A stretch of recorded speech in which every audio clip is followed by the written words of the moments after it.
नमस्कार दोस्तों, स्वागत है आपका सरकारी स्टडी बेस्ड एजुकेशन में। आज से हम शुरू कर रहे हैं कंप्यूटर जी के एमसीक्यू सीरीज़, जिसके अंतर्गत उन सभी टॉपिक्स को कवर करेंगे जिनसे विभिन्न प्रतियोगी परीक्षाओं में प्रश्न पूछे जाते हैं। ये सीरीज़ खासकर उन विद्यार्थियों के लिए हैं जो एमपीसी, पीसीटी, एसएससी, बैंक या अन्य प्रतियोगी परीक्षाओं की कंप्यूटर सेक्शन की सटीक और टॉपिक वाइज तैयारी करना चाहते हैं। आज के इस वीडियो में हम कवर करने वाले हैं कंप्यूटर की जनरेशन्स, कंप्यूटर के types, ALU, CPU, control unit और मेमोरी से जुड़े महत्वपूर्ण एमसीक्यूज और उनके उत्तर और आसान हिंदी डिटेल्स। यह वीडियो आपके लिए एक कंप्लीट प्रैक्टिस सेट की तरह काम करेगा। वीडियो को अंत तक जरूर देखिए ताकि कोई भी प्रश्न छूट ना पाए। हम एक एक करके कंप्यूटर के सामान्य ज्ञान के सभी टॉपिक कवर करेंगे। वीडियो को पूरा देखने के पश्चात कमेंट में कंप्लीट जरूर लिखें ताकि मुझे पता चले कि आपने वीडियो को पूरा देखा है। तो चलिए शुरू करते हैं। कंप्यूटर की जनरेशन्स यानी कि पीढ़ी, कंप्यूटर के प्रकार, एएलयू, कंट्रोल यूनिट और मेमोरी, इसके अंतर्गत हम पहला क्वेश्चन बात करेंगे। सबसे पहले क्वेश्चन के अंतर्गत देखने को मिलेगा कंप्यूटर की पहली पीढ़ी यानी कि पहली जनरेशन में किस तकनीक का उपयोग होता था। तकनीक का मतलब हो जाता है, हम बोल सकते हैं सीधे सीधे प्रोसेसिंग डिवाइस, यानी कि ऐसी डिवाइस जिसके अंतर्गत गणनाएं की जाती है। तो हमको यहाँ देखने को मिल जाता है ट्रांजिस्टर है, वैक्यूम है, आईसी है, माइक्रो प्रोसेसर है।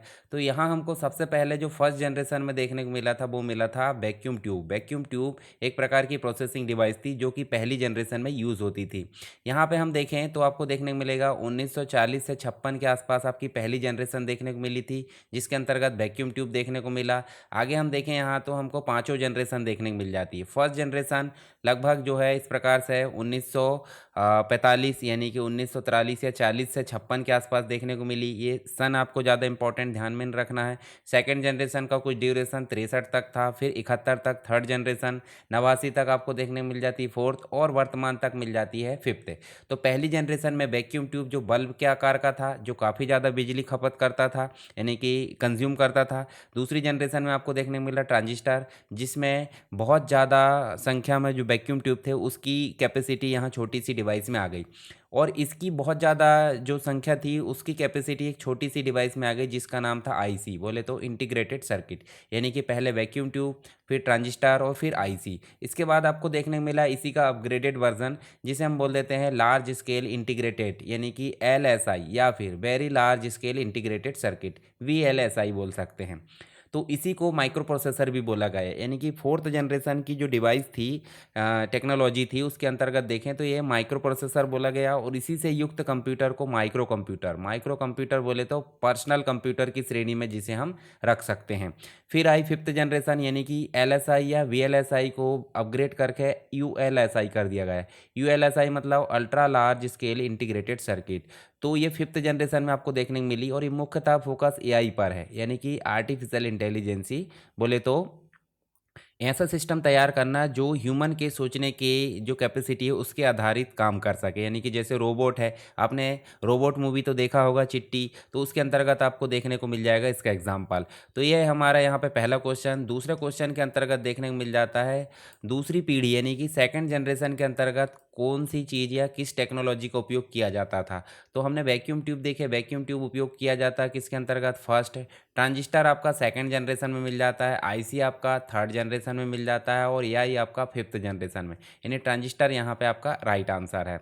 नेक्स्ट आप देख सकते हैं थर्ड क्वेश्चन, जिसके अंतर्गत आपको तीसरी पीढ़ी के बारे में पूछा गया है। तीसरी जनरेशन के अंतर्गत कौन सी तकनीक उपयोग की गई थी। तीसरी जनरेशन के अंतर्गत आपको मिल जाती है आईसी, बोले तो इंटीग्रेटेड सर्किट, जो कि सिलिकॉन की थी, ठीक है। और यहाँ पे देखें तो इसको बनाने वाले का नाम क्या था, जैक किल्बी था। तो ये भी आपको थोड़ा सा ध्यान रखना है। इसी का अपग्रेडेड वर्जन आपको मिल जाता है किसमें, फोर्थ जनरेशन यानी कि चौथी पीढ़ी के जो कंप्यूटर थे उसके अंतर्गत आपको मिल जाता है, जिसको माइक्रो प्रोसेसर या फिर आपको देखने को मिल जाता है एलएसआई, या फिर मिल जाता है वीएलएसआई यानी कि very large scale integrated circuit, जो कि 71 से शुरू हुई थी यहाँ पे चौथी पीढ़ी। फिर पांचवी पीढ़ी की अगर बात करें तो पांचवे के अंतर्गत आपको मुख्य रूप से क्या देखने को मिल जाता है, पांचवे के अंतर्गत मिल जाता है एआई सिस्टम, यानी कि आपको कृत्रिम बुद्धिमत्ता, जो कि ह्यूमन की कार्य करने की शक्ति के आधार पर काम करती है। यानी कि जिस प्रकार ह्यूमन सोचता है वैसे ही अगर एआई मशीन सोचने लगे तो वो बन जाता है एआई, कृत्रिम बुद्धिमत्ता बोले तो आर्टिफिशियल इंटेलिजेंसी। तो ये आपका यहाँ पे बी राइट आंसर है। अब यहाँ पे नेक्स्ट जो 6 नंबर का क्वेश्चन बोला जा रहा है कि एएलयू यानी कि अर्थमेटिक लॉजिक यूनिट इसे बोला जाता है। तो ये इसका मुख्य कार्य क्या होता है? तो कंट्रोल नहीं करता है, आउटपुट भी नहीं देता, मेमोरी भी स्टोर नहीं करता, ये करता है गणनाएँ करता है, यानी कि ये लॉजिकल गणनाएँ भी करता है और मैथमेटिकल भी, जोड़ना घटाना, छोटा है बड़ा, इस प्रकार की गणनाएँ कौन करता है? एएलयू करता है, अर्थमेटिक लॉजिक यूनिट। यानी संख्यात्मक और लॉजिक जो गणनाएँ होती है, लॉजिक जो कार्य होते हैं वो एएलयू के द्वारा किए जाते हैं। तो यहाँ हम देख सकते हैं, देखिए एएलयू यानी कि हमको कंप्यूटर के अंतर्गत एक मुख्य ब्रेन मिल जाता है, सीपीयू जिसे बोल देते हैं सेंट्रल प्रोसेसिंग यूनिट। इसके अंतर्गत हमको 3 चीज़ें मिल जाती मुख्य रूप से। एक मिल जाता है एएलयू बोले तो अर्थमेटिक लॉजिक यूनिट, जिसके अंतर्गत गणितीय और तार्किक गणनाएं जैसे जोड़ घटाना, तुलनात्मक अध्ययन, ये सारे काम किए जाते हैं। फिर कंट्रोल यूनिट होती है, तो कंट्रोल यूनिट जिसे सीयू बोल देते हैं, कंप्यूटर के सभी हिस्से के जो भी निर्देश होते हैं, ऑपरेशंस होते हैं, इनको कंट्रोल या इसको मॉनिटरिंग करने का काम कौन करता है? सीयू बोले तो कंट्रोल यूनिट। फिर होता है रजिस्टर और कैश मेमोरी, ये दोनों ही मेमोरी यूनिट की श्रेणी में आती है। तो रजिस्टर हो जाता है अस्थायी रूप से डेटा स्टोर करने के लिए फास्ट मेमोरी, जिसकी काफ़ी कम कैपेसिटी होती है, उससे थोड़ी कम मतलब जो है कम स्पीड वाला थोड़ी ज़्यादा कैपेसिटी के साथ में आ जाता है कैश मेमोरी, जो हाई स्पीड मेमोरी जो कि प्रोसेसिंग को तेज़ करती है और सीपीयू के साथ में ये जुड़ी होती है, बार बार उपयोग होती है, यानी कि रजिस्टर और कैश मेमोरी। तो ये भी आपको थोड़ा सा ध्यान रखना है। यहाँ पे हम डायग्राम समझते हैं, जिसके अंतर्गत देखें तो हमको सीपीयू का डायग्राम देखने को मिल जाता है। तो सीपीयू यानी कि सीपीयू क्या है? सीपीयू एक प्रकार का कंप्यूटर का ब्रेन कहा जाता है, यानी कि मेन प्रोसेसिंग यूनिट सीपीयू हो जाती है, सेंट्रल प्रोसेसिंग यूनिट के नाम से इसे जाना जाता है। इसमें मुख्य रूप से आप देखोगे तो कंट्रोल यूनिट हो जाता है, एएलयू हो जाता है और मेमोरी यूनिट हो जाती है। इसके बाद आपको देखने को मिल जाती है जो कैबिनेट होता है, जहाँ पे सीपीयू रहता है। सीपीयू के आइट साइड में कैबिनेट के अंदर मेन मेमोरी के अंतर्गत आपको 2 मेमोरी मिल जाती है, एक तो मिल जाती है रैम और एक मिल जाती है आपको रोम। 2 प्रकार की मेमोरी मिल जाती है, रैम अस्थायी है, रोम स्थायी है, दोनों ही प्राइमरी मेमोरी की श्रेणी में जाती है। और उसके बाद सेकेंडरी स्टोरेज, जिसके अंतर्गत एसएसडी या हार्ड डिस्क रहती है। तो ये सारी चीज़ हमको यहाँ पर देखने को मिल जाती है। अब सीपीयू काम कैसे करेगा? जब भी हम काम करवाना चाहते हैं तो हमको कुछ ना कुछ निर्देश देना होता है, और निर्देश देने के लिए हम जिस डिवाइस का उपयोग करेंगे वो कहलाती इनपुट डिवाइसेस, जिसके अंतर्गत माउस है, कीबोर्ड है, माइक्रोफोन है, जॉयस्टिक है, स्कैनर है, ये सारी डिवाइसेस आ जाती है। जब हम निर्देश देते हैं तो वो निर्देश कहाँ जाकर स्टोर होता है? वो जाकर स्टोर होता है मेन मेमोरी, बोले तो रैम में। रैम से फिर एक एक करके कैश मेमोरी की सहायता से एएलयू में जाता है, फिर उसके बाद प्रोसेस होने के पश्चात फिर रैम में जाता है, और उसके बाद आउटपुट के लिए जाने से पहले कंट्रोल यूनिट के माध्यम से उसको कंट्रोल किया जाता है और आउटपुट डिवाइस में उसको जो है दिखाया जाता है, जैसे दिखाया जाता है या प्रोवाइड कर दिया जाता है। जैसे आउटपुट डिवाइस के अंतर्गत देखें तो मॉनिटर है, प्रिंटर है, स्पीकर है, प्लॉटर है, ये सारी चीज़ें मिल जाती है। जब आउटपुट सही आता था हम उसे सेव करेंगे कहाँ पे? स्थायी रूप से सेकेंडरी स्टोरेज डिवाइस में। तो ये चीज़ें हमको मिल जाती है। पर एक चीज़ और ध्यान दीजिए, इनपुट डिवाइस से हम डाटा देंगे, यानी कि ह्यूमन डाटा देगा। जब ह्यूमन डाटा देगा तो ह्यूमन रीडेबल होना चाहिए, तो मशीन तो रीड नहीं करेगी, मशीन रीड करेगी 0 1 को। तो ह्यूमन रीडेबल डाटा को 0 1 में बदलने के लिए एक प्रकार का यहाँ पे जो है एक और कंपोनेंट होता है, जिसके अंतर्गत देखें तो एनकोडर कहलाता है। तो एनकोडर ह्यूमन रीडेबल लैंग्वेज को 0 1 में बदलेगा। जब 0 1 में प्रोसेसिंग हो जाती है तो फिर से हमको देखना होता है, यानी कि फिर से हमको ज़रूरत पड़ती है ह्यूमन रीडेबल की। तो 0 1 को ह्यूमन रीडेबल में कौन बदलेगा? फिर से बदलेगा यहाँ पे डिकोडर। क्या नाम होता है? डिकोडर। तो एनकोडर एनकोड करता है, डिकोडर डिकोड करता है। तो ये कंप्लीट रूप से आपको स्ट्रक्चर मिल जाता है सीपीयू का। सीपीयू के कंपोनेंट्स हमने देख लिए और सीपीयू क्या होता है वो भी हमने देख लिए। अब बात करते हैं सीपीयू की स्पीड की। तो सीपीयू की स्पीड को मुख्य रूप से यहाँ पे क्लॉक स्पीड, कोर और थ्रेड के रूप में मापा जाता है। क्लॉक स्पीड मतलब गीगाहर्ट्ज़, गीगाहर्ट्ज़ में मापी जाती है, जैसे 2.5 गीगाहर्ट्ज़ आप देख सकते हैं। तो ये इससे ऊपर रहना चाहिए। किसी किसी सीपीयू की 3.0 गीगाहर्ट्ज़ होती है, तो काफ़ी अच्छी स्पीड हो जाती है। कोर का मतलब हो जाता है कि कितने कोर है, यानी कि सिंगल कोर वाले पहले चलते थे, dual core, quad core, octa core. अभी की डेट में देखें तो अभी की डेट में आपको 10 जीपीयू और 10 सीपीयू 20 कोर मिल जाते हैं, या 14 कोर मिल जाते हैं, या 16 कोर मिल जाते हैं। जैसे मेरे सिस्टम की अगर बात करें तो 10 कोर जीपीयू और 10 कोर सीपीयू, यानी कि 20 कोर वाला सिस्टम आपको देखने को मिल जाएगा मेरे पास। थ्रेड की अगर बात करें तो वर्चुअल कोर, जैसे मल्टीटास्किंग की क्षमता यहाँ पर डिपेंड करती है। तो सीपीयू की स्पीड इन 3 चीज़ों के माध्यम से निर्धारित की जाती है। प्रकार की अगर बात करें सीपीयू के, तो सिंगल कोर आपको देखने को मिल जाता है, एक ही कार्य को एक समय में कर सकता है। डुअल कोर की अगर बात करें, क्वाड कोर की, ऑक्टा कोर की, तो मल्टी कोर सीपीयू एक साथ कई कार्य कर सकता है। मोबाइल सीपीयू जिसके अंतर्गत एआरएम प्रोसेसर मिल जाता है, स्मार्टफोन और टैबलेट में ये देखने को मिल जाता है। फिर आप देखोगे सर्वर सीपीयू भी मिल जाता है, एक्सओएन और ईपीवाईसी यानी कि हाई एंड सर्वर और डेटा सेंटर में इसका उपयोग किया जाता है। कुछ सीपीयू बनाने वाली कंपनियों की अगर बात करें तो सबसे ज़्यादा प्रचलित आपको मिलेगी इंटेल। इंटेल के अंतर्गत आप देखोगे कोर आई3 मिल जाएगा, कोर आई5 मिल जाएगा, आई7, आई9 और एक्सयूएन मिल जाता है। एएमडी के अगर अंतर्गत देखें तो एएमडी में राइजन 3, 5, 7 इस प्रकार, मतलब आई3, आई5 ऐसे इससे कंपैरिजन करें तो ठीक है। इसके अलावा एप्पल में देखें तो M1, M2, M3, M4 series मिल जाती है। क्वालकॉम के अंतर्गत ये स्नैपड्रैगन सीरीज़ है जो कि मोबाइल में उपयोग की जाती है। मीडिया टेक के अंतर्गत हीलियो, डायमेंसिटी जो भी मोबाइल में उपयोग की जाती है। तो ये सब सीपीयू बनाने वाली कंपनियां जो अलग अलग डिवाइस के हिसाब से अलग अलग आपको देखने को मिल जाती है। एक चीज़ और हमको देखने को मिलेगा कि सीपीयू और जीपीयू में क्या अंतर है। सीपीयू मतलब सेंट्रल प्रोसेसिंग यूनिट और जीपीयू मतलब ग्राफिक्स प्रोसेसिंग यूनिट, यानी कि सीपीयू का कार्य की अगर बात करें तो जनरल पर्पस टास्क यहाँ पे करता है, और जीपीयू जो होता है ग्राफिक्स और भारी जो गणनाएं होती है उसको दिखाने के लिए यहाँ पे इसकी ज़रूरत हमको पड़ती है। कोर की अगर बात करें तो कम से कम 2 से 16 कोर यहाँ पे सीपीयू होता है, और जीपीयू की बात करें तो बहुत अधिक होती है, यानी कि 100 से लेकर 1000 तक यहाँ पे इसकी संख्या देखने को मिल जाती है। उपयोग सीपीयू का उपयोग ऑपरेटिंग सिस्टम, सॉफ्टवेयर, एप्लीकेशन इनमें किया जाता है, और जीपीयू का उपयोग गेमिंग है, एआई है, रेंडरिंग है, मशीन लर्निंग है, इनमें देखने को मिल जाता है। चलिए नेक्स्ट क्वेश्चन आपको देखने को मिल जाता है कंट्रोल यूनिट। कंट्रोल यूनिट की अगर बात करें तो यहाँ पे होता है इसका मुख्य कार्य क्या है। मुख्य कार्य कंट्रोल को कंट्रोल करना, यानी कि जो भी निर्देश होते हैं उसको नियंत्रित करना। बोले तो सी आपका राइट आंसर है। तो यहाँ पे ये आंसर आपको देखने को मिलेगा, यानी कि जितना भी कंप्लीट टास्क चल रहा है सीपीयू के अंतर्गत उसको निर्देशित या नियंत्रित करने का काम कौन करेगा, कंट्रोल यूनिट करेगा।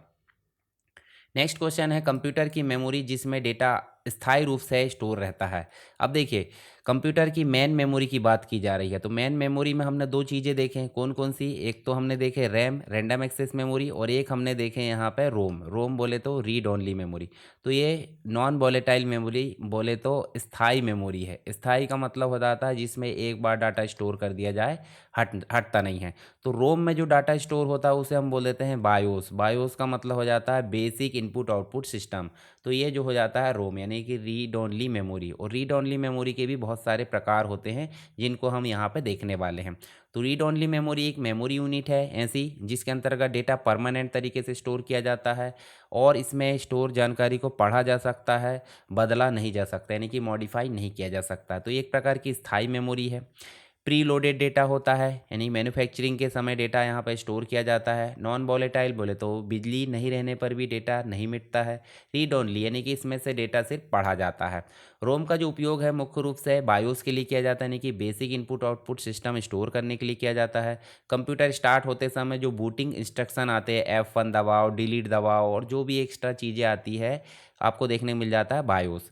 फर्मवेयर स्टोर करने के लिए, यानी कि बेसिक जो सिस्टम सॉफ्टवेयर का भाग होता है वो स्टोर करने के लिए। जैसे मोबाइल में आप देखोगे, मोबाइल में जो प्री लोडेड डेटा होता है, स्मार्ट वॉच में देख सकते हैं, माइक्रो कंट्रोलर, ऐसी डिवाइसेस में जो डाटा होता है वो कहलाता है रोम में स्टोर डाटा। तो रोम का उपयोग कहाँ होता है वो समझ गए आप। इसके विभिन्न प्रकार होते हैं, जैसे कि P ROM programmable read only memory, यानी कि एक बार डाटा प्रोग्राम किया जाता है। ई पी रोम बोले तो इरेजेबल पी रोम, बोले तो अल्ट्रा वायलेट लाइट के माध्यम से मिटाया जा सकता है। डबल ई पी रोम मतलब इलेक्ट्रिकली इरेजेबल प्रोग्रामेबल, यहाँ पे देखने को मिल जाते हैं। तो इलेक्ट्रॉनिक तरीके से इसको मिटाया जा सकता है और दोबारा प्रोग्राम किया जा सकता है। फर्मवेयर रोम भी हमको डिवाइस के बेस में मिल जाता है, जैसे रिमोट का सॉफ्टवेयर आप देख सकते हैं, मोबाइल का सॉफ्टवेयर देख सकते हैं, स्मार्ट वॉच का सॉफ्टवेयर देख सकते हैं। तो ये सभी चीज़ें आपको देखने को मिल जाती है फर्मवेयर के अंतर्गत। तो ये सब क्या है, रोम के प्रकार है। अब मेन मेमोरी में आपको दो कैटेगरी मिल जाती है जो मैंने बार बार बताया कि रोम, यानी कि रोम के प्रकार देख लिए, और रैम बोले तो एस रैम और डी रैम। डी रैम जो वर्तमान में हमें देखने को मिल जाती है कंप्यूटर या लैपटॉप में। लैपटॉप में हम देखते हैं 8 GB रैम प्लस 8 GB हम अपग्रेड कराते हैं, तो ये सब क्या है, डी रैम बोले तो डायनेमिक रैम है। और एस रैम जो हो जाती है वो कैश मेमोरी बोले तो काफ़ी महंगी होती है, कैश मेमोरी के रूप में काम करती है। आई होप सारी चीज़ें आपको क्लियर हो गई होगी। यहाँ पे आप देख लीजिए, जैसे रैम बोले तो random access memory, read only memory बोले तो रोम, इस प्रकार से मदरबोर्ड में रहती है ये, और ये भी आपको मदरबोर्ड में यहाँ पर लगाया जा सकता है। कैश मेमोरी एस रैम के माध्यम से हम इसको गिन सकते हैं। रजिस्टर सीपीयू की मेमोरी कहलाती है। सीपीयू की इंटरनल मेमोरी यही आपको देखने को मिल जाता है, ईपी रोम, एनबी रोम है, फ्लैश मेमोरी है, एस रैम है, डी रैम है, ये सब जो है प्राइमरी मेमोरी की कैटेगरी में आ जाती है। उसके बाद नेक्स्ट क्वेश्चन मिलेगा, रैम को किस प्रकार की मेमोरी कहा जाता है। रैम एक प्रकार की वॉलेटाइल मेमोरी है, ठीक है। वॉलेटाइल मेमोरी बोले तो अस्थायी मेमोरी, यानी कि जैसे ही इलेक्ट्रिसिटी पावर ऑफ होती है तो इसमें स्टोर डाटा क्या हो जाता है, नष्ट हो जाता है। यानी कि लाइट गोल हो जाए या कंप्यूटर बंद हो जाए तो जो भी करंट में प्रोग्राम चल रहा है वो सब बंद हो जाते हैं, और जो करंट वाले जो प्रोग्राम है सब चीज़ें स्टोर हो जाती है रैम में, ठीक है। तो इस आप समझ गए यहाँ पे अस्थायी मेमोरी है एक प्रकार की। स्थायी मेमोरी रोम हो जाती है, ऑप्टिकल मेमोरी आपकी सीडी हो जाती है, फ्लैश ड्राइव देखें तो वो हो जाती है आपकी एक प्रकार से फ्लैश मतलब एसएसडी, और जो भी चीज़ें होती है उसको गिना जाता है। नेक्स्ट है सबसे तेज मेमोरी कौन सी है। सबसे तेज बोले तो इनमें से सबसे तेज, अब ऐसा नहीं सबसे तेज कौन सी है, सबसे तेज बोले तो यहाँ तो है ही नहीं। सबसे तेज अगर देखें हम तो सबसे तेज आपको रजिस्टर मिलेगी। रजिस्टर के बाद क्या हो जाती कैश, तो यहाँ पे रैम, रोम, कैश, फ्लैश, तो कैश आपकी सबसे पहले नंबर पर आएगी। तो सबसे तेज कौन सी हो गई, कैश हो गई। चलिए यहाँ पे हम जो है आगे चल के इसके बारे में और देखेंगे जो सबसे तेज मेमोरी की श्रेणी में गिनी जाती है। माइक्रो कंप्यूटर किसे कहा जाता है। माइक्रो कंप्यूटर बोले तो हमने देखे थे कि फोर्थ जनरेशन के अंतर्गत जो प्रोसेसिंग डिवाइस थी उसका नाम था एलएसआई या फिर वीएलएसआई, ठीक है। और वीएलएसआई को ही हम क्या बोल दिए थे, वीएलएसआई को ही हम बोल दिए थे माइक्रो प्रोसेसर। क्या बोल दिए थे, माइक्रो प्रोसेसर। और इससे युक्त कंप्यूटर को माइक्रो कंप्यूटर या फिर हम बोल दिए थे पर्सनल कंप्यूटर। तो हम यहाँ पे देखें माइक्रो कंप्यूटर किसे बोला जाएगा, सुपर कंप्यूटर नहीं बोला जाएगा, लार्ज सिस्टम, रोबोटिक सिस्टम नहीं। तो है क्या आपका answer, personal computer. Personal computer को ही माइक्रो कंप्यूटर या माइक्रो प्रोसेसर से युक्त कंप्यूटर को ही माइक्रो कंप्यूटर बोला जाता है। तो यहाँ पे इसके अंतर्गत हमको बहुत सारे कंप्यूटर देखने को मिल जाते हैं, जैसे डेस्कटॉप है, लैपटॉप है, टैबलेट है, स्मार्टफोन है। ये पर्सनल यूज़ के लिए देखने को मिल जाते हैं। इसके कुछ पार्ट है जो आपको देखने को मिलेंगे, जैसे आप ध्यान से देखोगे यहाँ पे तो आपको क्या क्या चीज़ें देखने को मिल जाएगी। सबसे पहले आपको ये टावर जो कंप्यूटर कैबिनेट के नाम से जाना जाता है, इसके अंतर्गत ही सीपीयू है, हार्ड डिस्क है, एसएसडी है, मदरबोर्ड है और अन्य जितने भी पार्ट होते हैं सारी चीज़ें। उसके बाद पीछे आपको मदरबोर्ड के पोर्ट्स मिल जाते हैं जिसके थ्रू आप मॉडेम को कनेक्ट कर सकते हैं। आपको स्पीकर कनेक्ट होते हुए मिल जाएंगे, माउस है, मॉनिटर है, कीबोर्ड है और अन्य जितनी भी डिवाइसेस है वो सब मदरबोर्ड के पोर्ट में ही देखने को मिल जाते हैं। यहाँ हम देखेंगे तो माइक्रो प्रोसेसर यानी कि जो कंप्यूटर है या माइक्रो कंप्यूटर या पर्सनल कंप्यूटर के कुछ कंपोनेंट्स होते हैं, जैसे कि इसके अंतर्गत सीपीयू हमको देखने को मिल जाता है कैबिनेट में, रैम रोम मिल जाती है, इनपुट डिवाइसेस मिल जाती है, आउटपुट डिवाइसेस मिल जाती है, जैसे इनपुट में कीबोर्ड माउस, आउटपुट में मॉनिटर प्रिंटर, स्टोरेज डिवाइस में hard disk, SSD, pen drive, ये सारी चीज़ें मिल जाती है। यहाँ देखिए आपको कंप्यूटर के कुछ और प्रकार मिल जाते हैं, जैसे माइक्रो कंप्यूटर तो हमने देख लिया, पर्सनल कंप्यूटर, मिनी कंप्यूटर छोटे बिजनेस के लिए उपयोग किया जाता था जो कि माइक्रो कंप्यूटर से थोड़े बड़े और मेन फ्रेम कंप्यूटर से थोड़े छोटे। और बड़े बड़े बिजनेस और बड़े बड़े जो रिजर्वेशन सिस्टम है, ठीक है, उसकी जगह अगर देखें सरकारी संस्थानों में तो मेन फ्रेम कंप्यूटर हो जाते हैं जो कि सर्वर के रूप में भी उपयोग किए जाते हैं। सुपर कंप्यूटर विशेष गणना है, जैसे मौसम की भविष्यवाणी करना है या अनुसंधान रोबोटिक्स में काम करना, तो उसके लिए सुपर कंप्यूटर उपयोग किए जाते हैं।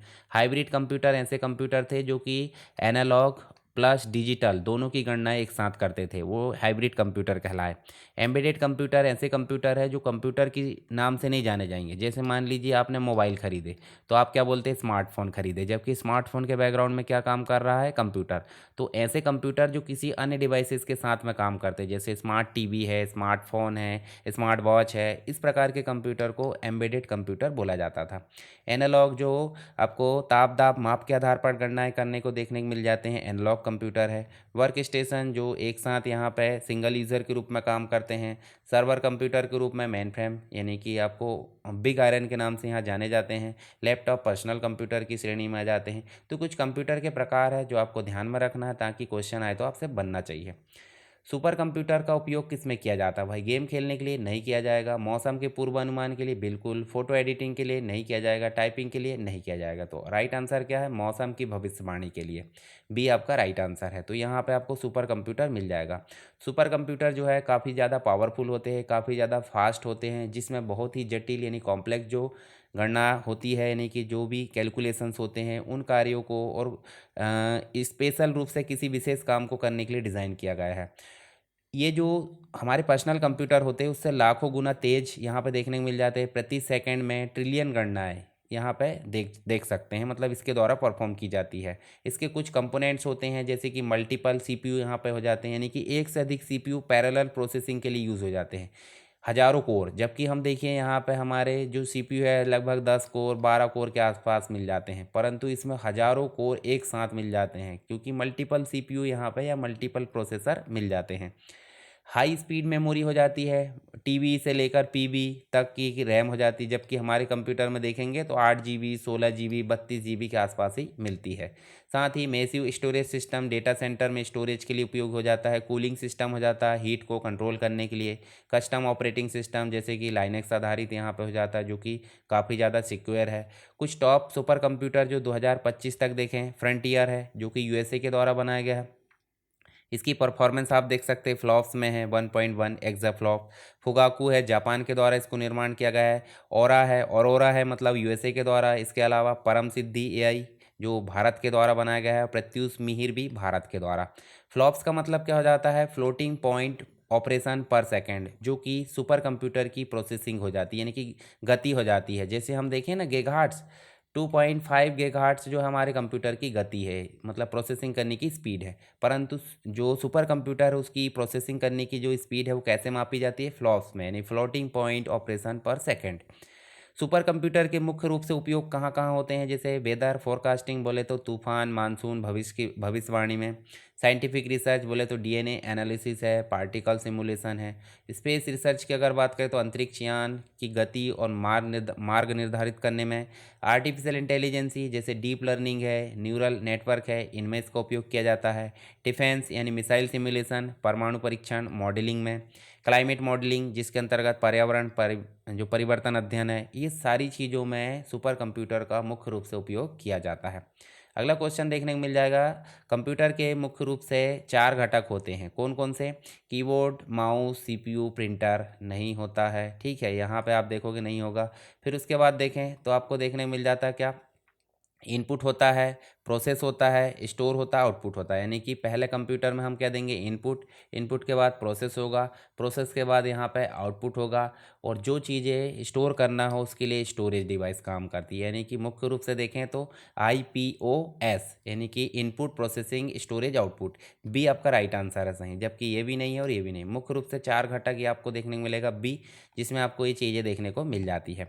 नेक्स्ट है मिनी कंप्यूटर आमतौर पर उपयोग किया जाता है, कहाँ पर उपयोग किया जाएगा?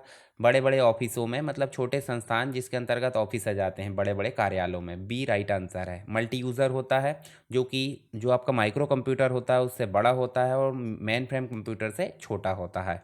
तो यहाँ पे आप मिनी कंप्यूटर के बारे में देख सकते हैं, जिसमें मुख्य रूप से व्यापारिक है, वैज्ञानिक व तकनीकी कार्यों के लिए डिज़ाइन किया गया है। मिड रेंज में उपलब्ध कंप्यूटर बोल सकते हैं, जैसे PDP-11 है, BAX सीरीज़ है, IBM सिस्टम 3 है, HP 3000 सीरीज़। ये सब क्या है, ये सब आपके मिनी कंप्यूटर है। निर्माता कंपनी भी आप देख सकते हैं, DEC, IBM और HP। नेक्स्ट क्वेश्चन है, सबसे पहला कंप्यूटर किसका उदाहरण था? यानी कि सबसे पहला कंप्यूटर अगर देखें तो आपको फर्स्ट जनरेशन में कंप्यूटर मिलते हैं जिसका नाम था ENIAC। ENIAC का फुल फॉर्म आप मुझे बताइए कमेंट बॉक्स में, ठीक है। वीडियो आपको कैसा लग रहा है आप मुझे कमेंट बॉक्स में बताते रहें, और जो भी कोई दिक्कत है वो भी आप मुझे कमेंट बॉक्स में बताते रहें। नेक्स्ट है, कंप्यूटर की प्रोसेसिंग यूनिट किसे कहा जाता है? तो हमने देखे सीपीयू, यानी कि सीपीयू को कंप्यूटर का दिमाग कहा जाता है, सेंट्रल प्रोसेसिंग यूनिट इसका फुल फॉर्म है। नेक्स्ट क्वेश्चन है, कंप्यूटर की वह मेमोरी जो बार बार एक्सेस की जाती है, यानी कि किसके द्वारा बार बार एक्सेस की जाती है? सीपीयू के द्वारा। तो इसका राइट आंसर है कैश। कैश मेमोरी जो होती है बार बार एक्सेस की जाती है, क्योंकि ये जो सीपीयू है बहुत तेज होता है और रैम जो होती है काफ़ी एक प्रकार से धीमी होती है, तो इसके बदले में जो कैश मेमोरी है वो यहाँ पे काम करती है। इसके अलग अलग वर्जन आते हैं जो हम देखेंगे अभी। सीपीयू को जो है बार बार रैम से डेटा लाने के लिए काफ़ी समय लगता है, तो इसलिए यहाँ पे कैश उपयोगी होती है। कैश मेमोरी रैम से कई गुना तेज होती है, जो तुरंत डाटा को उपलब्ध कराती है। इसके कुछ टाइप्स होते हैं, जैसे कि L1 कैश लेवल 1 होती है, सबसे तेज सबसे छोटी 16 से लेकर 128 KB तक, और सीपीयू के अंदर ही होती है।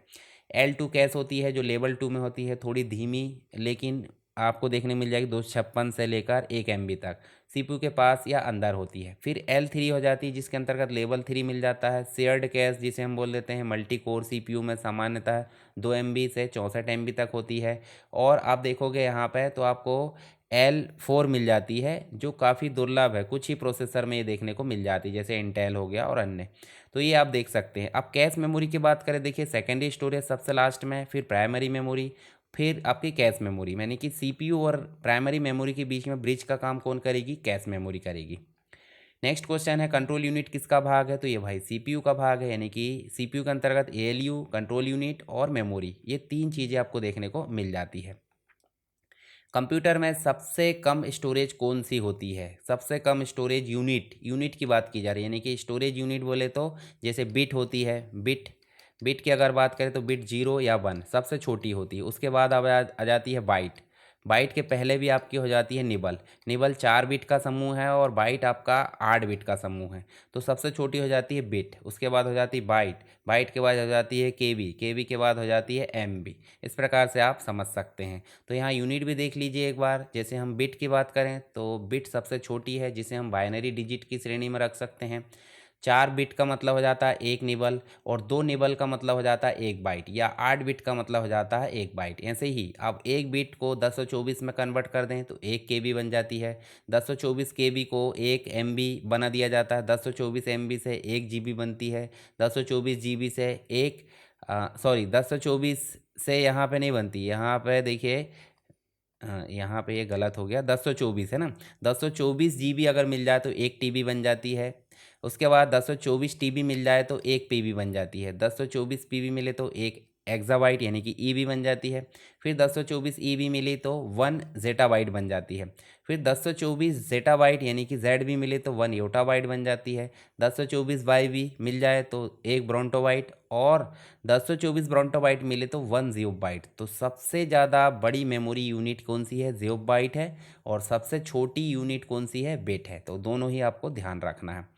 नेक्स्ट क्वेश्चन है, आपको देखने मिलेगा यहाँ पे मेमोरी की क्षमता को मापा जाता है। तो मेमोरी की क्षमता को किस में मापा जाता है, यहाँ पे देखेंगे सेकंड में नहीं, पिक्सल में नहीं, हर्ट्स में नहीं, तो किस में मापा जाएगा, बाइट्स में। तो बाइट, केबी, एमबी, जीबी, टीबी, इस प्रकार से मेमोरी यूनिट को मापा जाता है। तो दोस्तों ये था आज का वीडियो। आई होप सभी टॉपिक आपको समझ में आ गए होंगे। अगर आपको वीडियो उपयोगी लगा है तो इस वीडियो को लाइक ज़रूर करें, कमेंट करके बताइए अगला वीडियो किस टॉपिक पर चाहिए, और शेयर करें उन दोस्तों के साथ जो MPCPCT या अन्य कॉम्पिटिटिव एग्ज़ाम की तैयारी कर रहे हैं। और हाँ, चैनल को सब्सक्राइब करना ना भूलें ताकि आने वाली वीडियोज़ आपको आसानी से मिलते रहे। मिलते हैं नेक्स्ट वीडियो में, तब तक के लिए जय हिंद।